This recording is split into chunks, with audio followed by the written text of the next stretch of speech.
Crônicas do Amanhecer. Por Feijão, Centro Espírita Allan Kardec de Balneário Gaivota. Balneário Gaivota, 11 de setembro de 2025. Brian Johnson propõe religião para alinhar e culto ao corpo, parte 3. Brian Johnson é um influenciador multimilionário conhecido por seus investimentos em longevidade. Agora, anunciou a fundação de uma nova religião, batizada de Não Morra, ou Don't Die.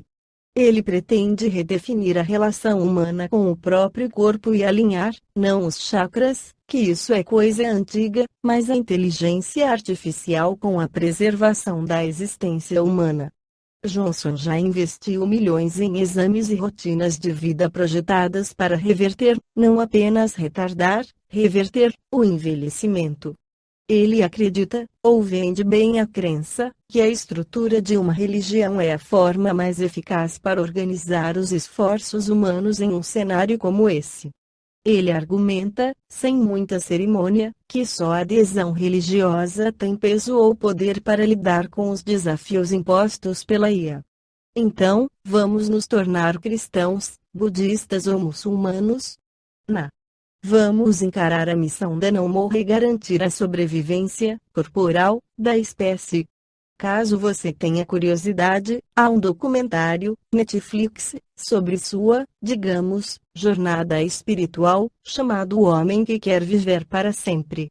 Por sua conta e risco, leitor. A divindade do corpo e o que tem aí que ver com isso. A filosofia básica da religião Não Morra propõe o seguinte: o corpo é Deus, originalíssimo, não? Ninguém nunca propôs um negócio parecido. Em vez de rezar ou adorar uma divindade externa, a fé tem que concentrar na veneração e no cuidado extremo com o próprio organismo. Como todo bilionário excêntrico, Johnson tem seguidores. Grupos de 8 a 12 pessoas que se reúnem semanalmente, inspirados em modelos como os Alcoólicos Anônimos. Nessas reuniões, existe um ritual de abertura e até um mantra, e os fiéis são encorajados a se desculpar com o corpo, por algo que fizeram, e que causou danos a si mesmos. Sim, é isso aí. De repente, como tudo nessa vida tem que ter inteligência artificial, ela também desempenha um papel fundamental na nova doutrina.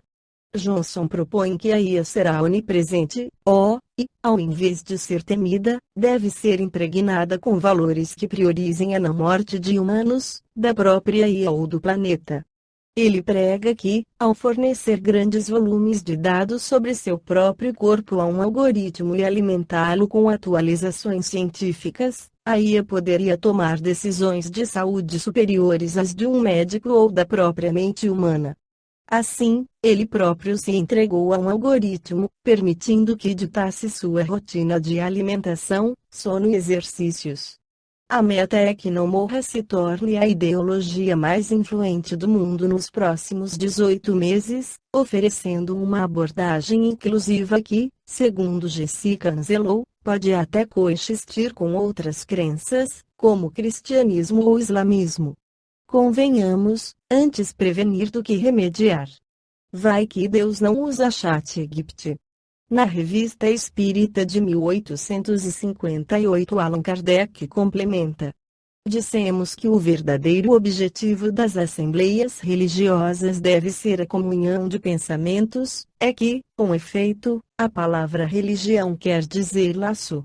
Uma religião, em sua acepção ampla e verdadeira, é um laço que religa os homens numa comunhão de sentimentos, de princípios e de crenças. Consecutivamente, esse nome foi dado a esses mesmos princípios codificados e formulados em dogmas ou artigos de fé.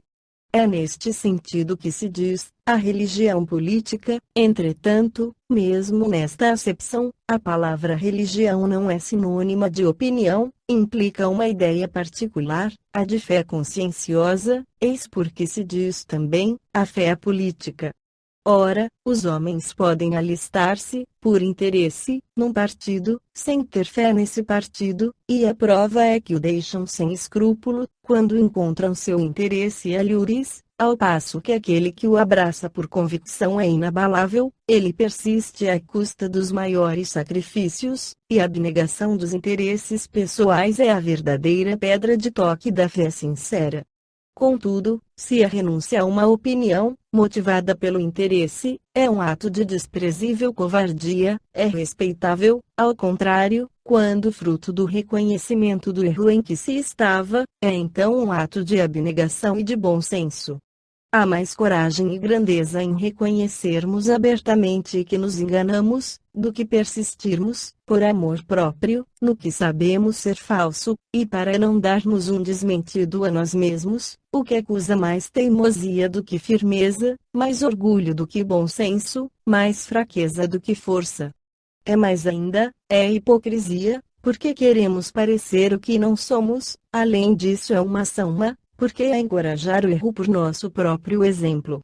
O laço estabelecido por uma religião, seja qual for o seu objetivo, é, pois, um laço essencialmente moral que liga os corações, que identifica os pensamentos, as aspirações, e não apenas o fato de compromissos materiais que podemos romper à vontade, ou da realização de fórmulas que falam mais aos olhos do que ao espírito.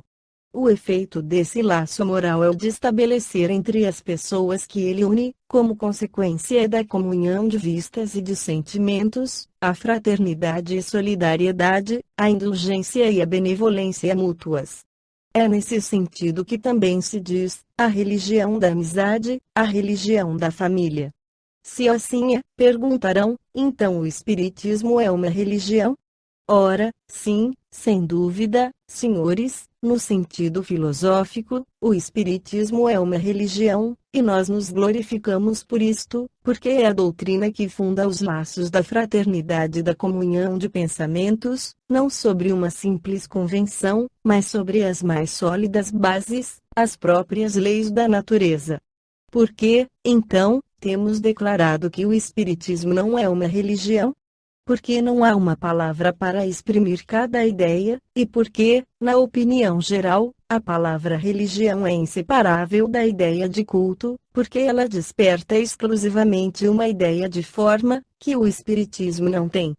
Se o Espiritismo se dissesse religião, o público não veria aí senão uma nova edição, uma variante, se quiserem, dos princípios absolutos em matéria de fé, uma casta sacerdotal com seu cortejo de hierarquias, de cerimônias e de privilégios, ele não separaria das ideias de misticismo e dos abusos contra os quais tantas vezes a opinião pública se levantou. Não tendo o Espiritismo nenhum dos caracteres de uma religião, na acepção usual do vocábulo, não podia nem devia enfeitar-se com um título sobre cujo valor as pessoas inevitavelmente ter-se-iam equivocado. Eis porque simplesmente se diz, doutrina filosófica e moral. Esta foi a crônica do amanhecer de 11 de setembro de 2025. Por Alfredo Feijão Lopes.